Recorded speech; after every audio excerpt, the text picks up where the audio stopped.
La fin de ce voyage est-elle une réunion heureuse ou tout simplement le constat d'une tragédie partagée? Mais comment ce simple jeu en noir et blanc a réussi à terrifier des millions de joueurs juste avec le silence? Et cette araignée, qui est-elle? Aujourd'hui, nous décortiquons chaque détail, prenez une grande inspiration et plongeons dans les limbes. Dans l'obscurité, le silence est lourd et le sol n'est qu'un lit de cendres. Bienvenue dans les limbes, un lieu où la mort n'est qu'une étape et où les questions sont plus nombreuses que les réponses. Aujourd'hui, nous plongeons dans l'œuvre minimaliste et macabre de Playdead, Limbo, plus qu'un jeu, une expérience, que nous allons décortiquer pour en saisir toute la profondeur artistique et narrative.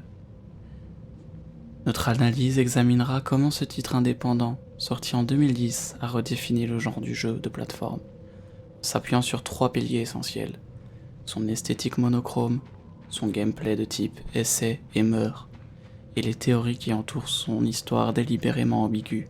L'élément le plus frappant de Limbo est son esthétique monochrome.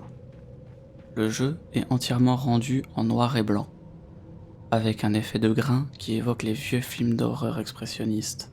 Ce choix n'est pas seulement stylistique, il est fonctionnel. En limitant notre perception à des silhouettes, l'équipe de Playdead force le joueur à se concentrer sur les formes et les mouvements, accentuant le sentiment de solitude et de vulnérabilité. Le manque de couleurs crée un vide que l'esprit doit combler, rendant l'environnement plus hostile.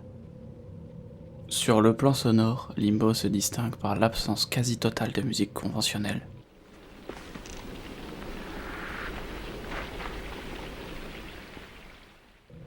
Le rôle de l'atmosphère revient entièrement au sound design.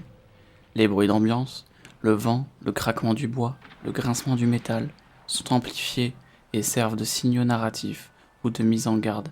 Le silence, quant à lui, n'est jamais vraiment rassurant, mais plutôt le prélude d'une menace. Le gameplay de Limbo repose sur le genre puzzle platformer. Le joueur contrôle un jeune garçon dont les actions se limitent à se déplacer, sauter et tirer des objets. Cependant, la difficulté est élevée et repose sur le principe du trial and error, essai et erreur. Le jeu est conçu pour que le joueur échoue brutalement et souvent, la première fois qu'il rencontre un piège ou une énigme. Cette fatalité a une conséquence psychologique. Elle nous force à accepter la mort du protagoniste, comme un simple mécanisme de résolution d'énigmes. Les morts sont rapides et graphiques, renforçant l'idée que ce monde est implacable et que le protagoniste est sans défense face à ses dangers.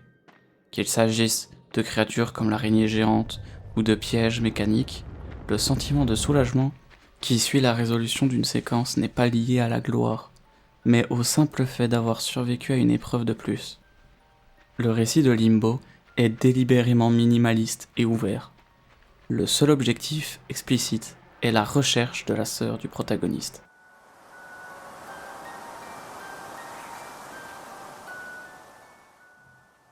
Cependant, l'environnement traversé et la fin elle-même ont suscité de nombreuses interprétations. La théorie la plus soutenue s'appuie sur le titre même. L'enfant se trouve dans les limbes, un lieu entre la vie et la mort.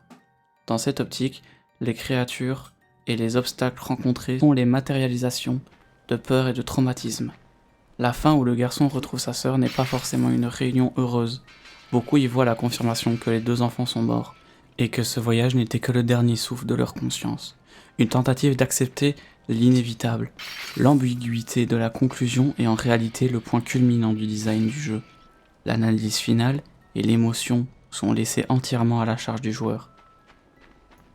En conclusion, Limbo a établi une référence pour les jeux indépendants. Il est un exemple magistral de la manière dont une gestion stricte des ressources visuelles, narratives et sonores peut rendre une tension psychologique bien supérieure aux productions à gros budget.